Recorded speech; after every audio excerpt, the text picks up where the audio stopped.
night, church. Have a blessed Sunday. He is worthy of all the praise and worship. Come on.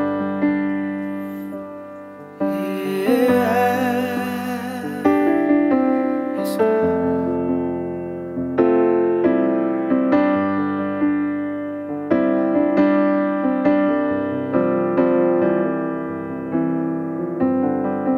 you are worthy of it all.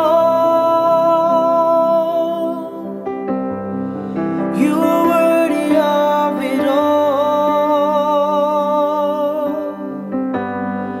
For from you are all things, and to you are all things. You deserve the glory. You are worthy of it all. You are worthy of it all. For from you are all things, and to you are all things. You deserve the glory.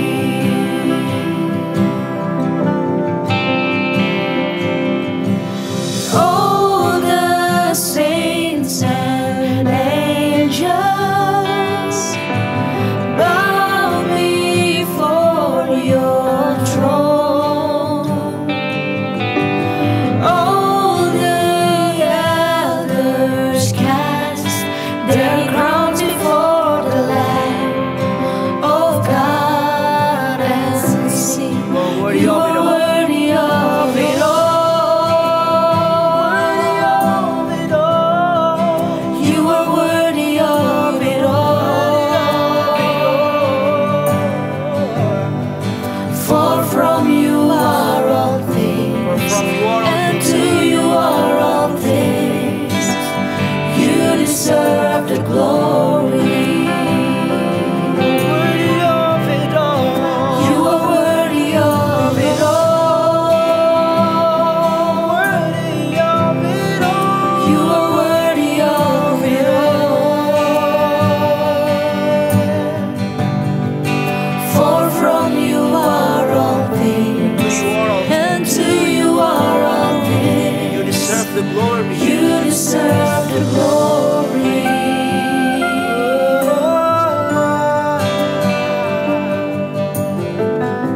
Worthy of it all.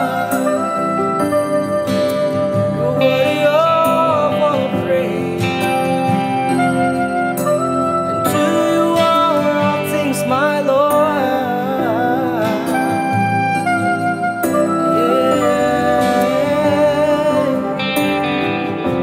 Let's worship Him.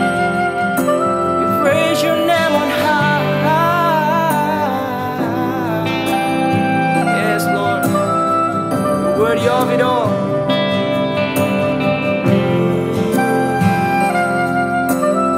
Worthy of it all.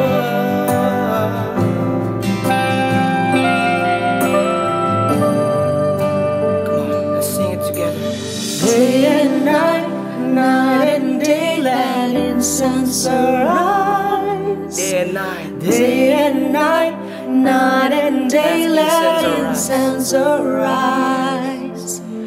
Day and night, night and day, let incense arise. Day and night, night and day, let incense arise. Day and night, night and day, let incense arise. Day and night, night and day, let incense arise. Day and night, night and day, let incense arise. Day and night, night and day, let incense arise.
Shalom, selamat pagi. Selamat pagi, siang. Shalom, sama Tuhan. Kita akan masuk dalam ibadah penyerahan anak. Namun sebelumnya kita bersatu dalam doa. Tuhan, kami mengucap syukur, terima kasih untuk hidup kami hari ini. Terima kasih untuk nafas kehidupan kami. Kalau kami boleh bangun pagi hari ini dalam keadaan yang baik dan sehat, kami tahu semuanya karena belas kasih Tuhan atas hidup kami. Saat ini kami mau serahkan ke dalam tangan-Mu ibadah penyerahan anak pagi ini, Tuhan. Biarlah Roh-Mu yang kudus hadir dimanapun kami berada, menyertai kami, memimpin kami, sehingga apapun yang kami lakukan, semuanya untuk kemuliaan bagi nama Tuhan. Terima kasih Bapa, beracaralah Tuhan, dimuliakanlah nama-Mu. Kami menaikkan pujian syukur kami untuk kasih-Mu yang luar biasa dalam hidup kami. Terima kasih Bapa, dalam nama-Mu kami berdoa dan mengucap syukur. Haleluya. Amin. Amin. Kita angkat pujian kita. Bapa, aku datang padamu.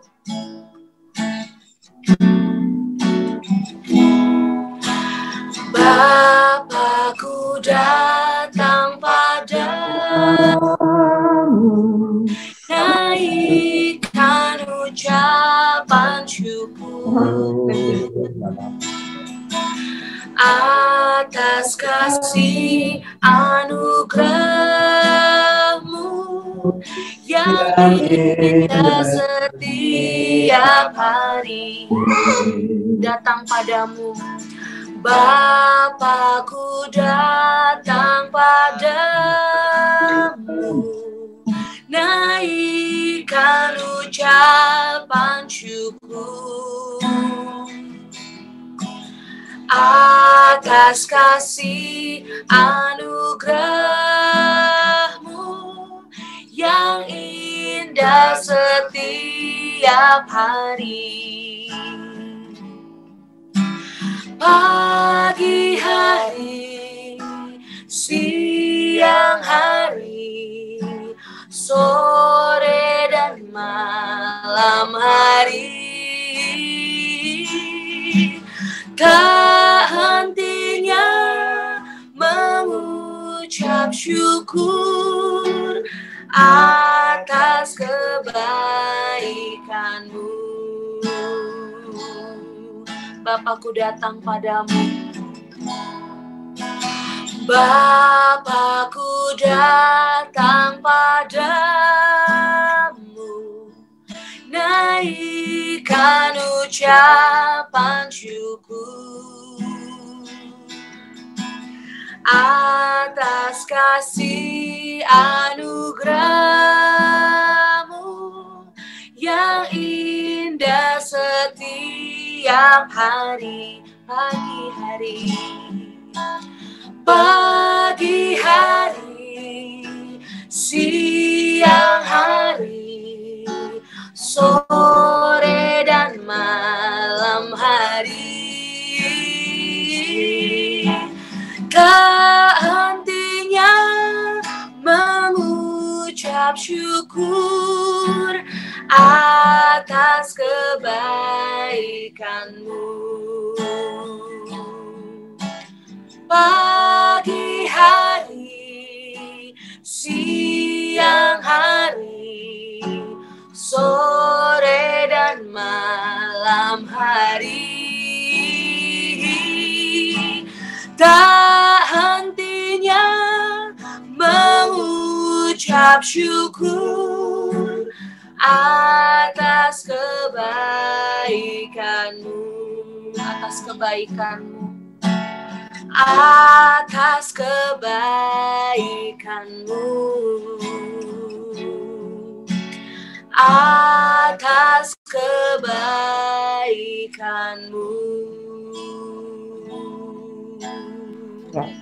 Ya. Kita mau berdoa dulu. Hari ini kita akan ada penyerahan anak, yaitu anak Naomi Grace Cengal. Lahir 18 Agustus, usianya jadi 7 bulan 15 hari. Orang tua adalah Jimmy dan Vina Anastasia. Yang kedua adalah anak Harvey Asher Wongkar. Lahir 30 Januari 2020, usianya 1 tahun 2 bulan. orang tua Fernando Christian Wongkar atau Ferry dan Stephanie Octavia. Mari kita mau berdoa bersama-sama ya. Terima kasih untuk dukungannya. Mari kita berdoa sama-sama.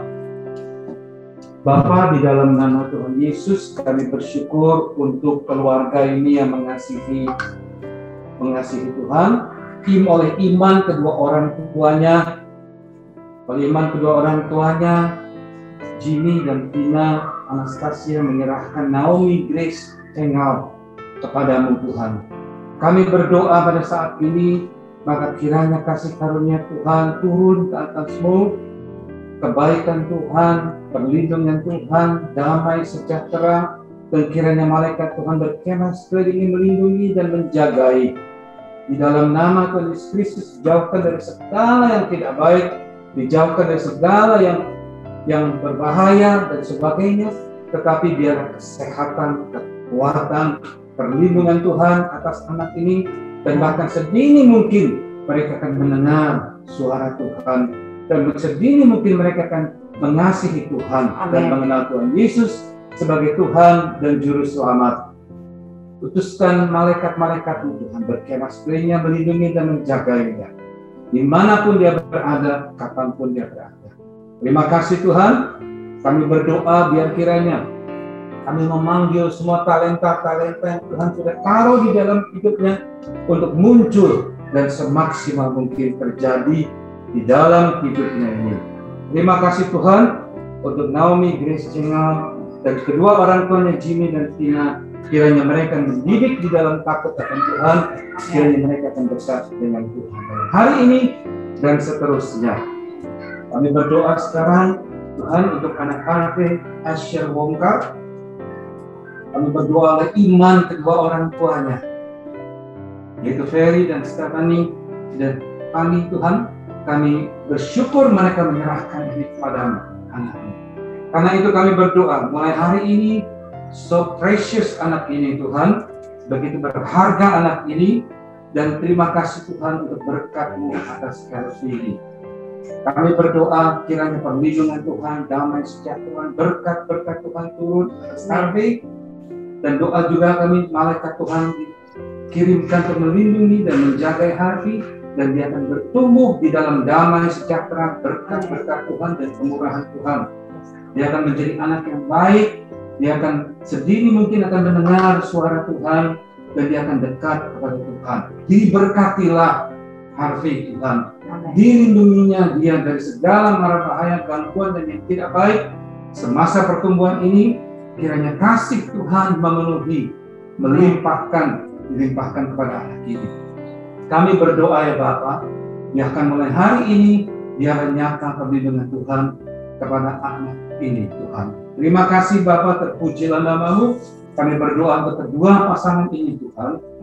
Di dalam nama Tuhan Yesus Kristus, kiranya kasih karunia dan anugerah Tuhan dan berkat Tuhan berlimpah di dalam hidup mereka mulai hari ini dan seterusnya. Dan anak-anak mereka Tuhan, kiranya Tuhan memberkati. Kami juga tidak lupa berdoa untuk Oma dan Opa, untuk Rianti dan Pak Minto Tuhan.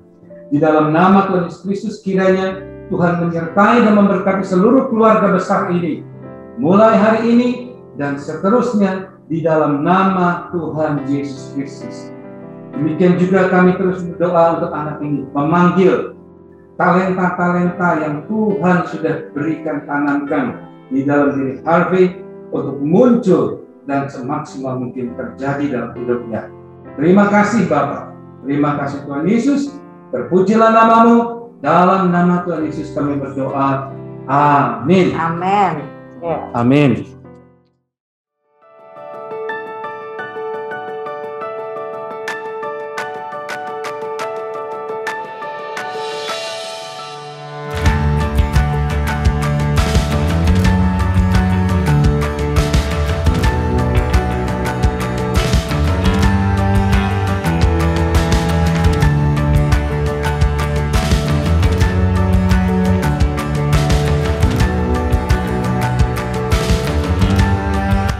Shalom, apa kabarnya di rumah atau dimanapun Bapak dan Ibu Jemaat New Wine International Church menyaksikan ibadah daring ini.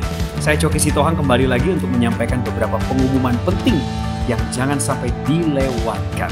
Kiranya Tuhan Yesus menyertai kita pada ibadah tanggal 11 April 2021 ini di youtube.com/nweichurch. Kami berharap Bapak dan Ibu masih terus konsisten mengajak teman-teman dan sahabat keluarga Anda untuk bergabung dengan rumah yang sama di sini, di tempat yang nyaman.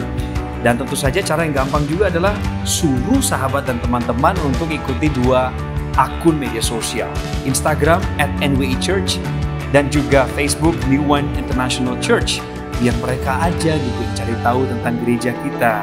Di situ mereka bisa merasa nyaman.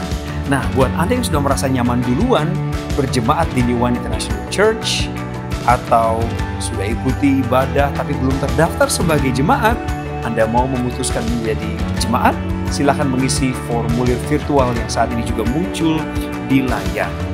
Minggu ini Gereja Tuhan terus mengadakan beberapa program yang dapat diikuti oleh jemaat sekalian, dan kita mulai dengan hari Selasa. Program lebih dalam lagi yang disiarkan setiap hari Selasa jam 8 malam waktu Indonesia Barat di akun Instagram gereja @nweichurch. Dan ini adalah kesempatan Bapak dan Ibu bertanya jawab, berdiskusi langsung tentang tema gereja setiap hari minggunya, tentunya dengan para hamba Tuhan. Dan dilanjutkan di hari Rabu jam 9 malam waktu Indonesia Barat. Ada Bible Study yang dibuka untuk umum. Jadi kalau Anda berkenan untuk mengikutinya, silahkan kirimkan DM ke Instagram @nweichurch atau ke @christopher_tapiheru. Nanti kami akan kirimkan tautannya kepada Bapak Ibu semua. Kemudian untuk Connect Group. Nah, ini adalah kesempatan untuk bergabung dengan kelompok-kelompok kecil yang saling menajamkan Anda. Dilaksanakan setiap 2 minggu sekali di hari Kamis. Dan kemarin tanggal 8 April 2021 sudah dimulai perdana. Berikutnya adalah tanggal 22 April. Catat tanggalnya baik-baik. Jam 7 malam waktu Indonesia Barat lewat Zoom. Silahkan kirim DM ke @nweichurch, @raguelewi, atau @yosia_kristianto_adi untuk mendapatkan tautannya. Lanjut ke hari Jumat, jam 7.30 malam waktu Indonesia Barat. Pastor Robert dan Pastor Lea Sutanto mengadakan live worship at home, di mana dari tempat beliau berdua menaikkan pujian akan menghadirkan kuasa keajaiban Tuhan di tengah-tengah Bapak dan Ibu sekalian. Tentunya di Instagram @RobertLeaSutanto, di Facebook dan juga YouTube Robert Lea Sutanto. Selesai worship at home di hari yang sama, hari Jumat, jam 9.30-nya ada Bible Study for Married Couples, Sacred Marriage, yang kami adakan juga via Zoom. Tentu saja kalau mau mendapatkan tautannya, Anda harus kirim DM terlebih dahulu ke @nweichurch atau @christopher_tapiheru. Bapak Ibu sekalian, setiap persembahan, kesepuluhan atau donasi untuk gereja dapat Anda salurkan, kirimkan atau transfer lewat rekening yang tertera di layar. Bisa juga melalui dompet digital. Banyak cara untuk mendukung pekerjaan Tuhan, termasuk untuk program Rp5.000. Karena ini masih zaman pandemi COVID-19. Masih banyak jemaat Tuhan terdampak. Lewat inilah program Rp5.000. Bapak dan Ibu bisa beri perpanjangan tangan Tuhan untuk mereka. Kemudian kami mengingatkan bahwa ini adalah kali ke-25 gereja menyalurkan bantuan yang telah dikumpulkan dari hasil kolektifnya Bapak dan Ibu yang terbeban hari ini untuk jemaat. Terima kasih ya Bapak Ibu, segala kemurahan hati Anda. Anda bisa saksikan sekarang ini di layar. Itulah bahan-bahan, baik itu makanan ataupun bersih tangan dan segala kebutuhan primer yang disampaikan dari gereja, dari Anda sebenarnya, melalui gereja untuk mereka yang membutuhkan. Ayo tetap semangat menabur di ladang Tuhan. Mari kita kerjakan bagian kita untuk menjadi berkat bagi sesama kita. Bapak dan Ibu sekalian, seperti yang Anda saksikan di tayangan sebelum ini, hari ini juga telah dilaksanakan Child Dedication atau penyerahan anak yang dipimpin langsung oleh Bapak Pendeta Robert Sutanto. Dan jika jemaat ada yang membutuhkan pelayanan serupa, jangan sungkan untuk menghubungi kantor sekretariat gereja yang sampai sekarang memang masih melaksanakan work from home atau kerja dari rumah. Tapi di sana ada Ibu Shelfie yang siap untuk melayani kebutuhan Bapak Ibu. Bukan hanya penyerahan anak, bahkan didoakan secara khusus, baptisan, atau konseling. Silakan hubungi nomor di layar. Jangan sungkan Bapak dan Ibu sekalian. Saya Coki Sitohang mengucapkan selamat mengikuti ibadah pada hari ini. Kita semua diberkati Shalom.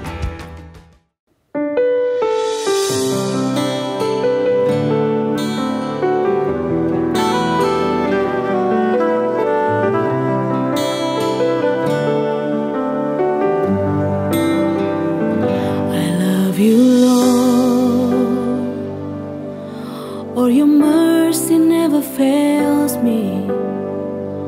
All my days I've been held in your hands. From the moment that I wake up until I laid my head, I will sing of the goodness of God. All my life you have been faithful. All my life you have been so good. With every breath that I am able, I will sing of the goodness of God. I love your voice. You have led me through the fire in the darkest night. You are close like no other. I know you as a father. I know you as a friend. Oh, I have lived in the goodness of God. All my life you have been faithful. All my life you have been so good. Every breath that I am able, oh, I will sing of the goodness of God. Your goodness is running after, it's running after me. Your goodness is running after, it's running after me. With my life laid down, I'm surrendered now. I give you everything. Your goodness is running after, it's running after me. Your goodness is running after, it's running after me. Your goodness is running after, it's running after me. With my life laid down, I'm surrendered now. I give you everything. Your goodness is running after, it's running after me.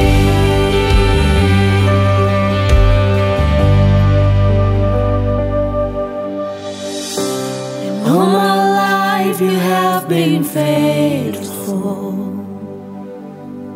And all my life you have been so good. With every breath that I am able, oh, I will sing of the goodness of God.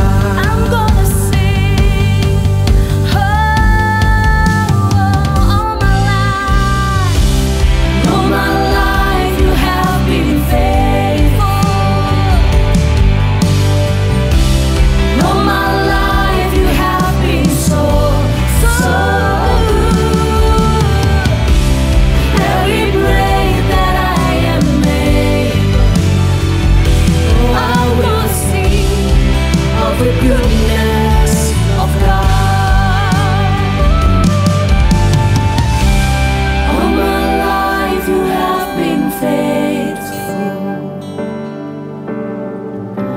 All my life you have been so good. With every breath that I am able, oh, I will sing of the goodness of God. Oh, I'm gonna sing of the goodness of God. Oh, I will sing of the goodness of God.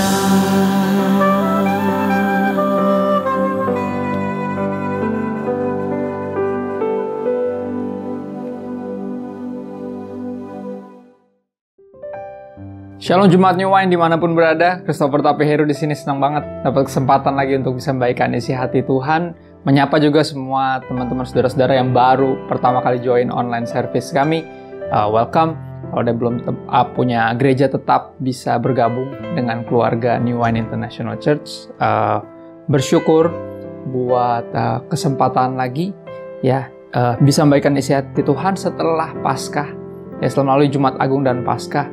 Biasanya di season seperti ini ya sangat umum bagi kita untuk kembali revisit beberapa film ya tentang penyaliban Kristus ya, tentang kematian dan kebangkitannya. Ada Passion of the Christ di film di tahun 2005, juga ada film Son of God sekitar 2015-2016 ya. Dan ketika kembali menonton lagi film-film demikian gitu dan membaca lagi narasi tentang khususnya menjelang penyaliban Yesus, ada satu mixed feelings dalam hati saya. Ya, dalam hati saya karena melihat bahwa digambarkan baik di Alkitab yang kita baca maupun di film-film tersebut digambarkan bahwa justru yang paling keras ya tokoh-tokoh yang menentang dan yang menyalibkan Yesus adalah justru dari kaum religious elite, para alim ulama. Ya, apa implikasinya buat kita? Pak Pendeta, mungkin Anda bertanya demikian.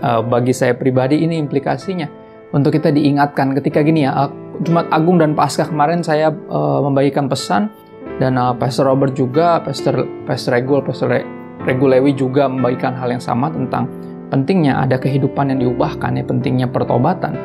Ya, ketika kita berbicara pertobatan seringkali kita langsung berpikir bahwa saya harus berhenti berbuat dosa dan mulai jadi religius.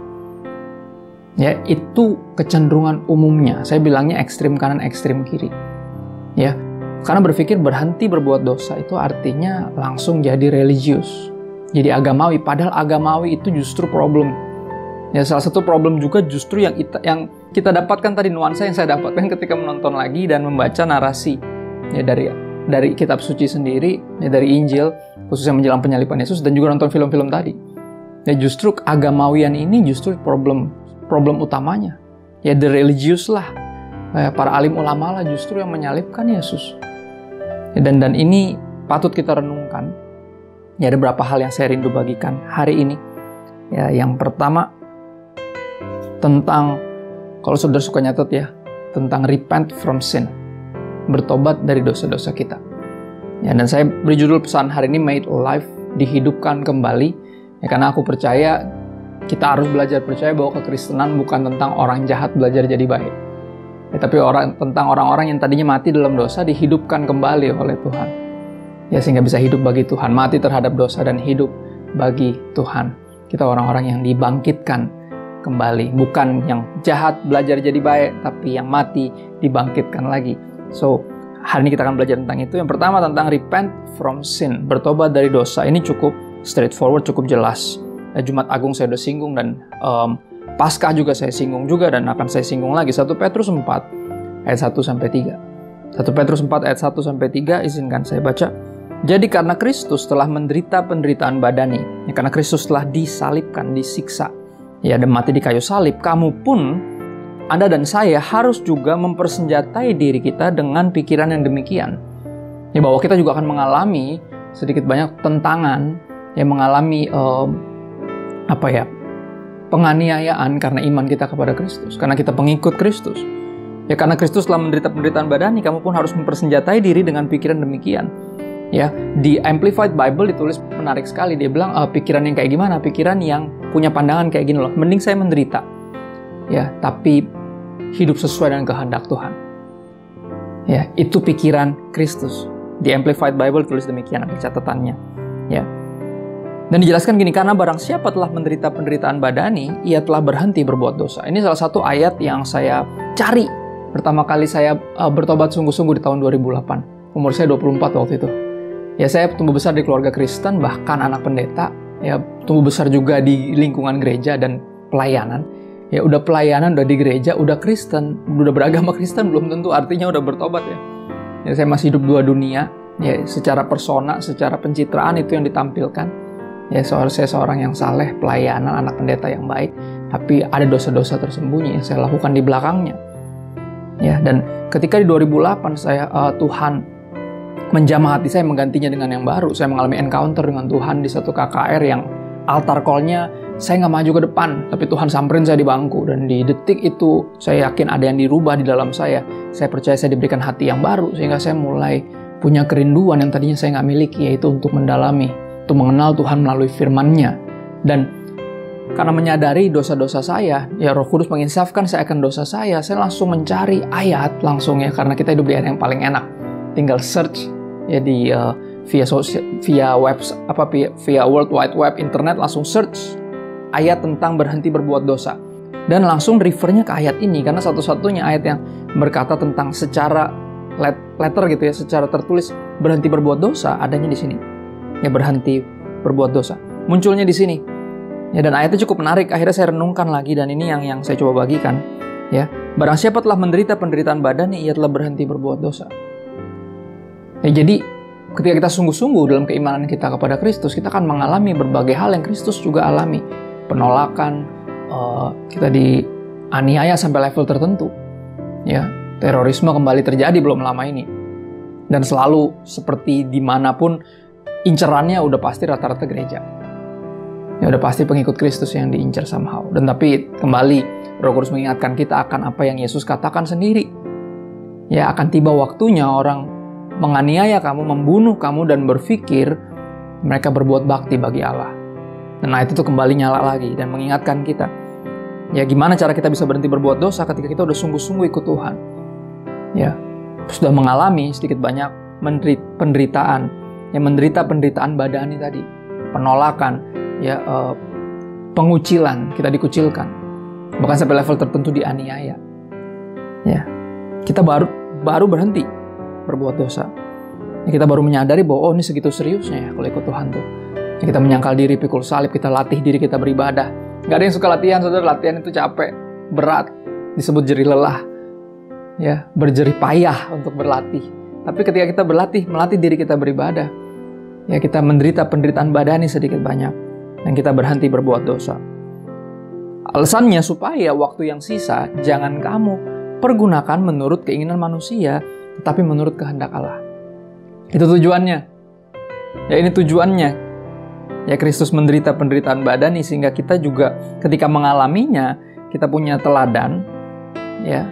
Dan kita tahu bahwa inilah ketika kita berjuang melawan tabiat dosa kita, ini akan kita rasakan. Ya, sedikit banyak penyangkal diri itu sakit buat daging. Ya, tapi apa? Ini tujuannya supaya waktu yang sisa jangan kamu pergunakan menurut keinginan manusia, tapi menurut kehendak Allah. Ya, apa sih setelah Paskah itu apa? Ya, kehidupan ini kita harus menyadari waktu yang ada sekarang ini waktu yang sisa. Dan kita nggak tahu berapa banyak lagi waktu yang kita punya. Saya berulang kali mengatakan hal ini. Tuhan di pihak kita memang, tapi waktu tidak di pihak kita. Waktu semakin menipis, waktu terus berjalan. Ya, dan tentunya berjalannya mundur kalau bisa dibilang seperti itu. Ya, kedatangan Tuhan Yesus kembali untuk kedua kali menjemput kita sudah semakin dekat. Dan barang siapa yang masih dalam keadaan kayak maju mundur untuk bertobat, saya yakinkan hari ini ayo bertobat. Ya, repent from sin. Ya, untuk tujuan itu kita dihidupkan kembali, bukan untuk menyia-nyiakan waktu yang ada, tapi justru supaya waktu yang sisa jangan kamu pergunakan menurut keinginan manusia, tetapi menurut kehendak Allah. Ya, sebab telah cukup banyak waktu kamu pergunakan untuk melakukan kehendak orang-orang yang tidak mengenal Allah. Kalau saya lihat ke belakang kehidupan saya, 24 tahun pertama saya sia-siakan demikian. Ya, hidup suka-suka saya. Seperti orang-orang lain yang tidak mengenal Allah. Wow, padahal pelayanan jalan terus, padahal udah Kristen, padahal di gereja. Tapi nggak ada artinya sebenarnya kalau nggak sungguh-sungguh. Ya, telah cukup banyak waktu kamu pergunakan untuk melakukan kehendak orang-orang tidak mengenal Allah. Kamu telah hidup dalam rupa-rupa hawa nafsu, keinginan, kemabukan, pesta pora, perjamuan minum, dan penyembahan berhala yang terlarang. Berapa dari kita bilang, saya nggak pernah nyembah berhala, Pak. Tapi hobi kita jadi berhala. Ya, prestasi kita, pencapaian dalam hidup ini jadi segalanya buat kita. Kekayaan kita jadi segalanya buat kita. Itu berhala. Ya, saya punya salah satu koleksi yang unik. Saya suka koleksi jersey sepak bola. Kenapa sih pendeta aku punya koleksinya aneh gitu? Untuk mengingatkan diri saya bahwa sepak bola itu agama dengan pemeluk, dengan umat terbanyak di dunia. Ya kan itu, saudara pernah datang ke stadion yang lagi ada pertandingan sepak bola. Coba lihat deh. Lebih euforianya tuh lebih berasa daripada KKR. Ya karena orang nangis, nyanyi, sampai mukanya dicat kadang pakai seragam yang nggak ada yang koordinir, semuanya benar-benar karena mencintai klub itu, segitu mengidolakan pemainnya. Ada yang kalau pemainnya nyetak gol tuh, wah kalau udah menang bisa sampai pingsan, sampai pokoknya kayak wah benar-benar kayak KKR lah, kalah lah KKR. Dan saya selalu mengingatkan diri saya bahwa hati ini adalah pabrik berhala. Kita punya kecenderungan menjadikan yang baik dalam hidup ini jadi segalanya. Dan tentunya kita semua bersalah dalam hal ini. Ya, kita telah hidup dalam rupa-rupa hawa nafsu, keinginan, kemabukan, pesta pora, perjamuan, minum, dan penyembahan berhala yang terlarang. Tapi itu dulu. Ya, Kristus sudah menderita penderitaan badani sehingga kita tidak lagi hidup dalam dosa. Harusnya. Ya, pengorbanan Kristus dan kebangkitannya dari kematian mengerjakan sesuatu dalam diri kita, yaitu apa? Pertobatan dari dosa. Itu yang pertama, dan itu udah pasti. Itu nggak usah diperdebatkan lagi, tapi yang ini yang mesti diomongin lebih lanjut. Karena yang tadi aku bilang pendulum swing, ekstrim kanan, ekstrim kiri. Setelah hidup dalam dosa, ya menyadari bahwa Yesus mati buat dosa-dosa saya dan Yesus dibangkitkan lagi biar saya nggak lagi hidup dalam dosa. Biar kubur itu kosong seperti pesan Paskah yang lalu. Ya, berarti saya harus bertobat dari dosa saya, tapi seringkali ekstrimnya langsung jadi religius. Saya harus jadi agamawi, saya harus jadi religius. Dan itu problem, saudara. Kenapa? Karena ini yang saya pengen bahas lebih panjang dan lebih hati-hati, karena kalau nggak bisa salah nangkep. Ya saya pakai seragam, saya pakai baju yang saya pakai hari Jumat. Ini kan ada putihnya biasanya di sini. Ya ini seragam umumnya identiknya sama pendeta. Kalau di film-film serem tuh kadang kalau pendetanya kita tahu yang mana pendetanya. Oh cari aja yang pakai baju hitam, terus di sini ada putihnya. Langsung ketahuan tuh pendetanya. Ya dan saya sengaja pakai dan saya buka begini ya, untuk menunjukkan kepada Anda saya nggak bisa bersembunyi dan siapapun nggak bisa bersembunyi di balik pencitraan yang dibangun di luar. Karena orang bisa lihat, oh saya sebagai pendeta, tapi pergumulan di dalam saya siapa yang tahu? Pergumulan di dalam diri Anda juga siapa yang tahu? Semua kita punya pergumulan. Ya, kecenderungan kita untuk berlari dari dosa kepada keagamawian, siapa yang bisa tahu? Tapi di sini saya rindu berbagi, saudara, karena saya pun juga terjebak. Ya ekstrem kanan, ekstrem kiri tadi. Tadinya pendosa, sekarang jadi agamawi. Dua-duanya ngaco. Nah, saya akan lihat kenapa. Saya akan kasih lihat kenapa. Ya maka juga di film, bahkan pembacaan narasi di Injil pun juga sama. Kita mendapati bahwa yang paling ditentang sama Yesus, paling keras, paling sering berkonfrontasi dengan Yesus adalah justru yang alim ulama, para kaum religius, para agamawi tersebut. Bahkan yang berteriak salibkan dia. Ya, yang paling kencang bahkan benar-benar benar-benar mengupayakan Yesus mati disalib adalah orang-orang ini tersebut yang agamawi. Ya, jadi jelas swing dari pendosa ke agamawi ini bukan sesuatu yang baik. Ini justru sesuatu yang sama ngaconya. Ya. Sama ngaconya. Coba kita akan perhatikan di Matius 23 ayat 15. Ya, yang pertama tadi kita berbicara tentang kehidupan yang baru atau dibangkitkan lagi, made alive, dibuat hidup kembali. Adalah yang pertama kita harus bertobat dari dosa. Itu udah pasti. Yang nggak usah diperdebatkan. Tapi yang kedua kita harus bertobat dari keagamawian. Nah, yang ini yang terdengar akan kontroversial, tapi ini patut mesti dipahami sungguh-sungguh. Kalau nggak kita akan kehilangan inti dari kekristenan, yaitu Injil. Ya, yaitu anugerah, grace, kasih karunia dari Tuhan. Kita kelewatan. Karena sibuk beragama. Sibuk dengan keagamawian kita. Ya.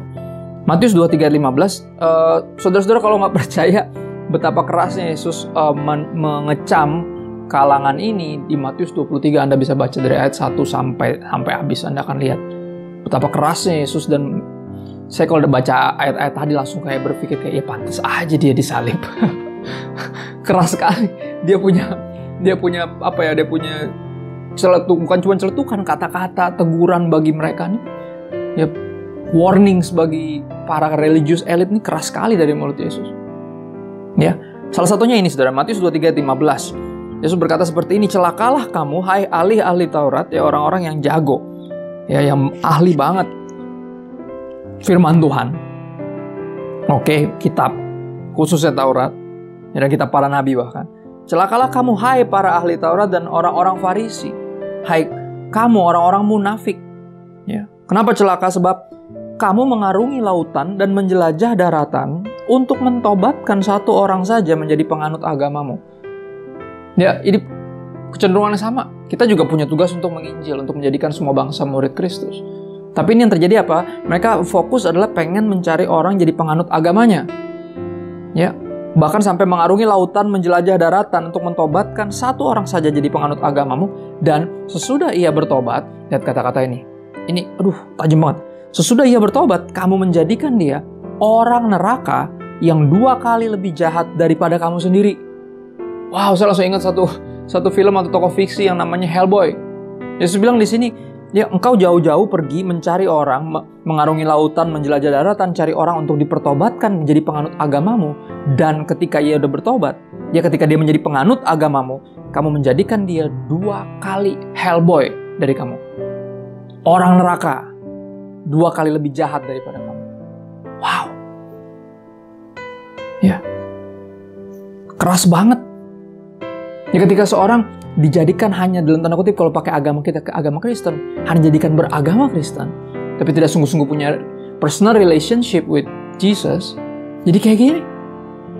Ya, religius itu udah berbahaya. 2 kali lebih religius dari kamu dikatakan sebagai 2 kali orang neraka. Ya, 2 kali Hellboy, bocah neraka, yang 2 kali lebih jahat daripada kamu. Dan ini membuat kita mendorong saya untuk membagikan pesan ini, saudara, untuk sangat berhati-hati dengan keagamawian ini. Karena Tuhan Yesus sudah sangat jelas memperingatkan. Ya, karena kenapa diperingatkan? Karena juga dikasihi. Ya, Tuhan gak pilih kasih. Yesus juga mati buat yang religius, jangan salah. Yesus mati buat siapa? Yang berteriak salibkan dia. Dan kita tahu kaum mana yang berteriak salibkan dia paling kencang, yang justru memprovokasi banyak orang juga untuk teriak salibkan dia. Ya, tentunya kaum alim ulama ini, yang agamawi ini. Ya. Kolose 2 ayat 22 sampai 23, Rasul Paulus yang dulunya adalah Saulus, seorang yang sangat-sangat agamawi. Ya, dia menyebut dirinya dengan ciri-ciri, berbagai ciri-cirinya sebagai super Jew. Kau pikir kau Jew? Kau pikir kamu Yahudi? Saya super. Secara agamawi saya lebih agamawi dari kamu. Saya super. I'm a super Jew, kata Saulus. Ya, Rasul Paulus ketika dia bertobat, dia mengingat zaman dulunya. Tapi semua yang saya anggap keuntungan, saya anggap sampah dibanding pengenalan akan Kristus. Ya, orang ini sudah bertobat, dan ini yang dia katakan tentang this state yang namanya keagamawian. Kolose 2 ayat 22 sampai 23. Jangan jamah ini, jangan kecap itu, jangan sentuh ini. Semuanya itu hanya mengenai barang yang binasa oleh pemakaian dan hanya menurut perintah-perintah dan ajaran-ajaran manusia.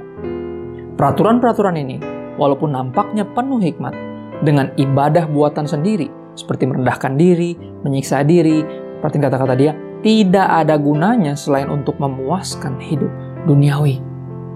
Wow, pertama kali saya baca, saya pikir keagamawian ini sesuatu yang rohani. Tapi ternyata Rasul Paulus bilang apa? Ini semua nggak ada gunanya selain untuk memuaskan hidup duniawi. Dia bilang agama itu duniawi.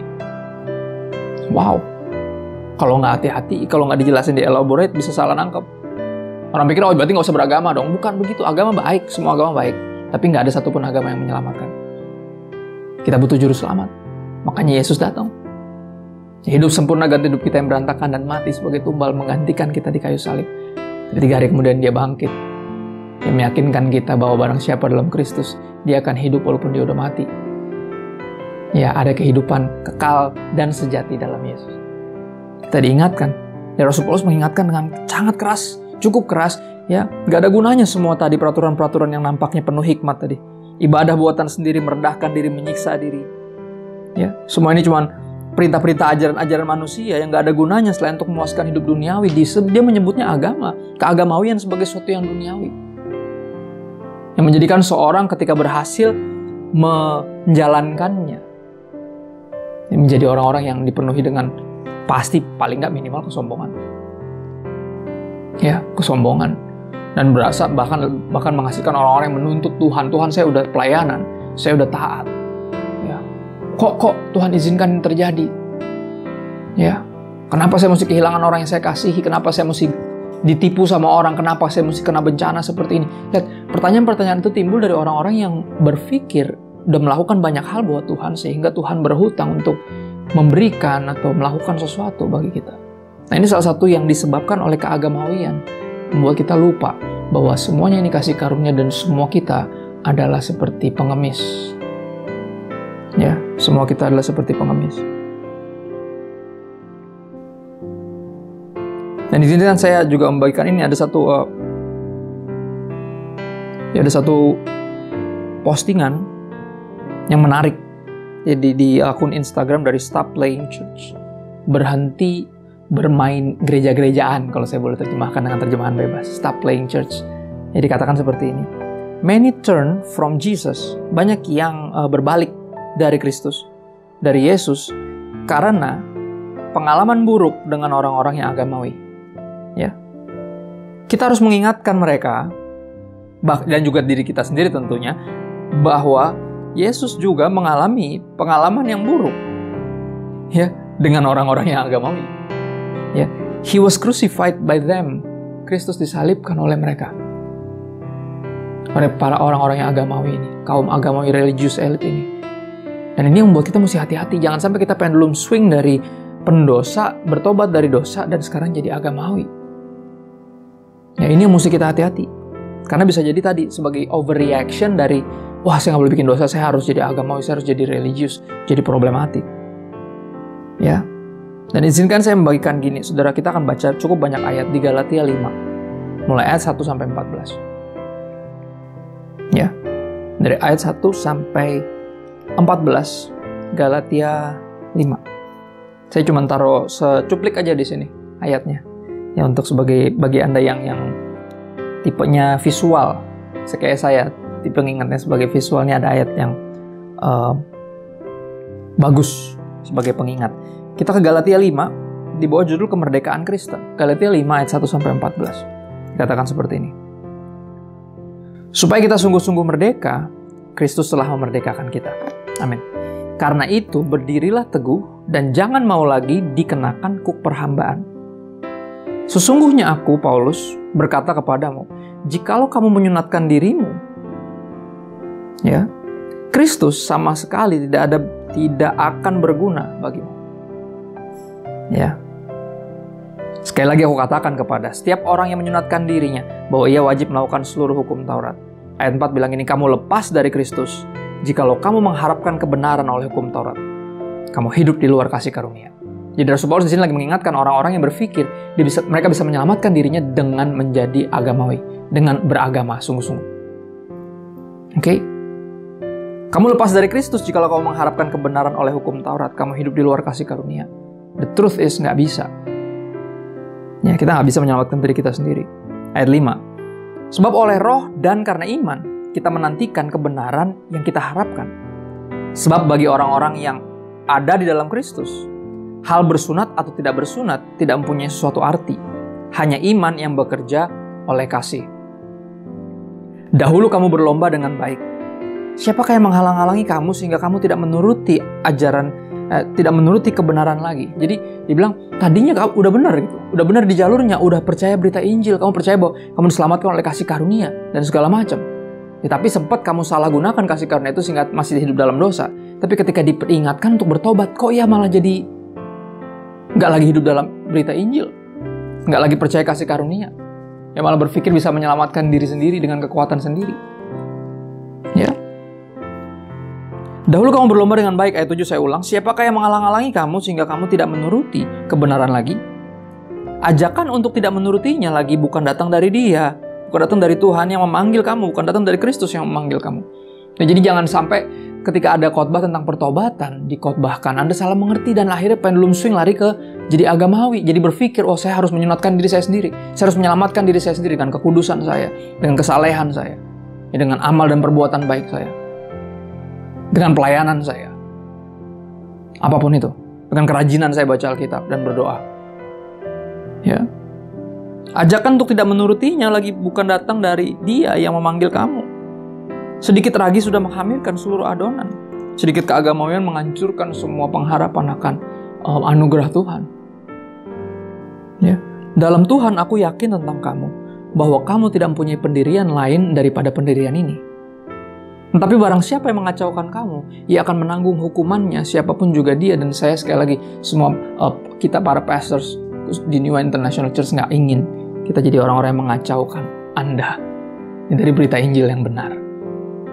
Ya, makanya saya secara pribadi, seperti ada tanggung jawab dalam diri saya, seperti Tuhan dorong saya untuk ayo bagikan ini, jangan sampai pendulum swing dari pendosa bertobat dari dosa malah jadi agamawi. Ya, ayat 11. Dan lagi aku ini saudara-saudara, jikalau aku masih memberitakan sunat, mengapakah aku masih dianiaya juga? Kalau saya tidak memberitakan Injil, kenapa saya seringkali dimusuhi, disalah mengerti sebagai orang-orang yang penganut hyper grace, padahal saya lagi membagikan Injil kasih karunia. Ya. Sebab kalau demikian salib bukan batu sandungan lagi, kata Rasul Paulus. Kalau saya membagikan agama, kalau saya cuma bawain agama Kristen, nggak akan menyinggung siapapun, karena semua agama mengajarkan yang sama. Anda saleh, baik, pasti masuk surga. Ya, tapi kita membagikan sesuatu yang berbeda. Kita percaya kita bukan selamat karena kebaikan kita selamat karena kebaikan Tuhan. Sehingga Dia menganugerahkan anaknya yang tunggal bagi Anda dan saya, untuk mati menggantikan kita sebagai tumbal. Yang biar kita nggak perlu binasa, bisa memperoleh hidup yang kekal.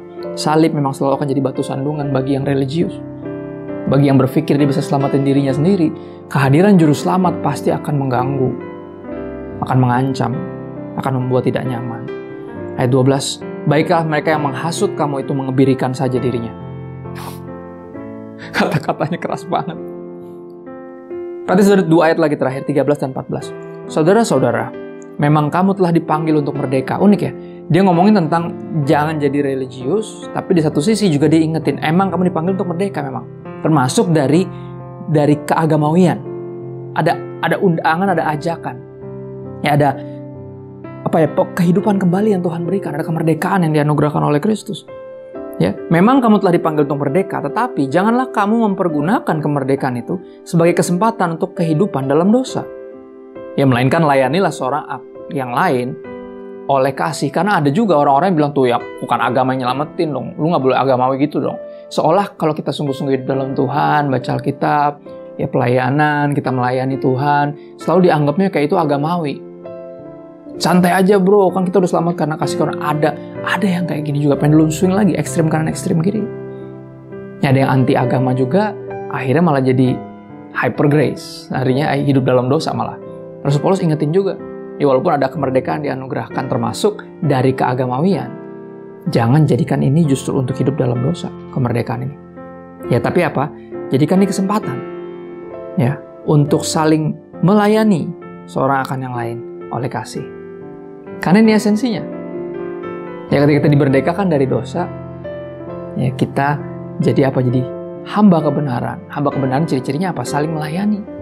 Bukan cuma jaga kekudusan, terus tinggal di dalam kenyamanan, menghindari pergaulan yang buruk, tunggu Tuhan Yesus datang dari sorga. Itu kehidupan yang egois dan bukan itu yang Tuhan panggil bagi Anda dan saya. Jadi di tengah bangsa, negara yang sedang berduka, beberapa daerah dilanda bencana alam, kita tahu ada ketukan di hati kita untuk nggak hidup bagi diri sendiri, untuk melayani seorang akan yang lain oleh kasih, bukan hanya jaga kekudusan pribadi. Ya baca Alkitab, saya pengen targetin tahun ini saya mesti kelar, mumpung masih pandemi nggak boleh kemana-mana. Bukan cuman kayak pencapaian-pencapaian religius yang kita kejar tuh hatinya Tuhan. Ya. Ayat 14, sebab seluruh hukum Taurat tercakup dalam satu firman ini, yaitu apa? Kasihilah sesama manusia seperti dirimu sendiri. Ya, dan saya akan tutup dengan ini, saudara. Perbedaan yang paling mendasar, ya dari yang agamawi dengan yang tidak, terletak di sini. Ya, di kehidupan yang tidak selfish. Yang agamawi akan tetap selfish walaupun kegiatannya udah bukan dosa lagi, udah sesuatu yang saleh. Ya udah pelayanan, udah baca Alkitab, tapi semuanya self-centeredness. Semuanya itu pencapaian pribadi, masih tentang dirinya sendiri. Maka Rasul Paulus tadi ingetin itu, ya, untuk tidak lagi kita mengenakan kuk perhambaan, keagamawian. Tapi juga jangan sampai kemerdekaan yang dianugerahkan itu membuat kita jadi hidup dalam dosa. Justru harus lebih saling mengasihi untuk nggak hidup buat diri sendiri, nggak egois lagi. Aku tutup dengan ini, 2 Korintus 5 ayat 15 dan 17. Ya, dan Kristus telah mati untuk semua orang, supaya mereka yang hidup tidak lagi hidup untuk dirinya sendiri. Makanya aku pakai kaos ini. Ya, tulisannya dari selfish dikeletek jadi selfless. Ini kaos bagus banget dari The Messenger. Ya, salah satu clothing Kristen yang menginspirasi saya, yang dari dulu memberkati saya. Dan kita support sepenuhnya. Aku support sepenuhnya Messenger. Karena aku tahu ini saatnya untuk saling menopang dalam pelayanan. Untuk gak mikirin pelayanan masing-masing sendiri. Gereja gua, bisnis gua, keluarga gua, kerjaan gua. Enggak, ini saatnya kita saling memperhatikan, saling peduli, saling support dengan upaya yang kita bisa lakukan. Ya, sehingga semua bisa bertahan dan semua bisa berbuah dan terus mengerjakan amanat Tuhan Yesus melalui bidang apapun yang kita kerjakan. Ya, Kristus telah mati untuk semua orang supaya mereka yang hidup tidak lagi hidup untuk dirinya sendiri. Ya, stop being selfish and start being selfless. Tetapi untuk Dia, hidup untuk Kristus yang telah mati dan telah dibangkitkan untuk mereka, untuk Anda dan saya. Ini yang baru kita rayakan. Kita peringati pengorbanan Kristus dan kebangkitan Kristus dari kematian. Ya, penyalipannya dan kebangkitannya. Tujuannya apa? Supaya kita hidup untuk Dia yang telah hidup dan mati bahkan bangkit bagi kita. Ini kehidupan baru. Ini artinya made alive, orang-orang yang dihidupkan kembali. Ciptaan baru, ayat 17 terkenal. Jadi siapa yang ada dalam Kristus, ia adalah ciptaan baru. Yang lama sudah berlalu, sesungguhnya yang baru sudah datang. Ciri-ciri ciptaan baru apa? Ciri-ciri orang-orang yang dihidupkan kembali, yang made alive adalah apa? Dari selfish jadi selfless. Ya, dan agama seringkali, agama seringkali membawa orang malah jadi agamawi dan gagal untuk menjadi selfless, tapi malah jadi selfish karena semua jadi pencapaian pribadi. Ya, satu persona yang dibangun. Kerohanian saya, kesalehan saya, nama besar saya biar saya dipandang jadi sebagai orang baik, sebagai dipandang sebagai, oh ini hamba Tuhan nih orang ini nih. Come on, jangan sampai kita terjebak. Aku tutup dengan satu ayat lagi, Markus 8 ayat 34. Kata-kata Tuhan Yesus sendiri yang harus kita ingat. Lalu Yesus memanggil orang banyak dan murid-muridnya. Artinya ini bukan panggilan cuma buat pendeta-pendeta doang, buat pelayan-pelayan Tuhan dalam artian yang pelayanan di gereja atau yang melakukan, enggak, ini panggilan buat semua orang. Yesus memanggil orang banyak dan murid-muridnya dan berkata kepada mereka, setiap orang yang mau mengikut aku, ia harus menyangkal dirinya, memikul salibnya, dan mengikut aku. Ya, from selfish to selfless. Sangkal diri bicara apa? Kita terus mengingatkan diri kita bahwa ini bukan tentang saya. Ini tentang Yesus. It's all about Him. Ya, dan pikul salib bicara tentang apa? Kita nggak hidup buat diri kita sendiri. Ya, kita membimbing, kita menuntun, kita memuridkan, kita menjadi mentor, menjadi orang tua rohani bagi orang-orang yang ada di sekeliling kita. Kita tahu ini orang-orang yang harus kita bawa kepada Kristus. Satu-satunya yang bisa menyelamatkan. Satu-satunya juru selamat. Tuhan yang benar. Nah, mudah-mudahan kita menangkap pesan ini, ya saudara. Mudah-mudahan Anda menangkap ini. Karena ini tuh yang Tuhan ingatkan dalam hati saya, dan saya berhutang untuk membagikannya buat semuanya. From selfish to selfless, kita harus bertobat. Pendosa harus bertobat dari dosanya. Tapi orang yang agamawi juga harus bertobat dari keagamawiannya. Lord, help us all. Biar Roh Kudus bantu kita. Makasih Tuhan, bersyukur buat hari ini. Buat firman-Mu yang udah Engkau bagikan. Firman yang keluar dari mulut Tuhan. Kami percaya sebagai benih. Seperti benih yang ditabur yang akan kembali sia-sia. Tapi akan mengerjakan seperti yang Tuhan mau. Dan biar Roh Kudus tetap berbicara bahkan ketika hamba sudah berhenti berbicara. Dan biar benih ini jatuh di tanah hati yang tepat, sehingga bertumbuh dan berbuah apapun musimnya. Di akhir ibadah ini Tuhan, kami angkat tangan kami dua tinggi. Bukan untuk minta berkat lebih banyak, tapi untuk ingatkan diri kami bahwa tangan ini telah menerima berkat terlalu banyak dari Tuhan. You've been too good to us, Kau sudah terlalu baik dalam hidup kami. Kami angkat tangan kami untuk ingatkan jiwa kami bahwa tujuan akhir orang Kristen diberkatin. Bukan untuk jadi kaya, tapi untuk jadi berkat. Dan ini kerinduan kami yang terbesar, Tuhan. Kami rindu jadi berkat. Dimanapun Kau tempatkan kami, apapun yang kami kerjakan, melalui apapun profesi kami, apapun keakidian yang Kau izinkan hadir di hidup kami. Kami percaya Roh yang sama yang bangkitkan Kristus dari antara orang mati, Roh itu tinggal dalam kami. Roh Kudus yang mampukan kami untuk gak hidup bagi diri sendiri, sehingga bisa jadi berkat bagi sesama dan memuliakan Bapa kami yang di sorga. Jadi berkat di rumah tangga, di lingkungan, di keluarga, di tempat kami menimba ilmu, di tempat kami bekerja dan berusaha, di negara, di kota, bahkan negara manapun. Tuhan menghadapkan wajahnya kepadamu, menyinari engkau dengan kasih-Nya. Biar kasih dari Allah Bapa yang dibuktikan lewat pengorbanan Sang Putra Yesus Kristus di kayu salib, serta persekutuan dengan Roh Kudus menyertai kita dari hari ini sampai Maranatha Yesus datang kembali untuk menjemput kita, membawa kita ke tempat yang Dia janjikan, Dia siapkan hanya untuk kita. Dan sampai saat itu tiba, semuanya telah diberkati dan siap rindu dan rela untuk menjadi berkat karena telah made alive, telah dihidupkan kembali.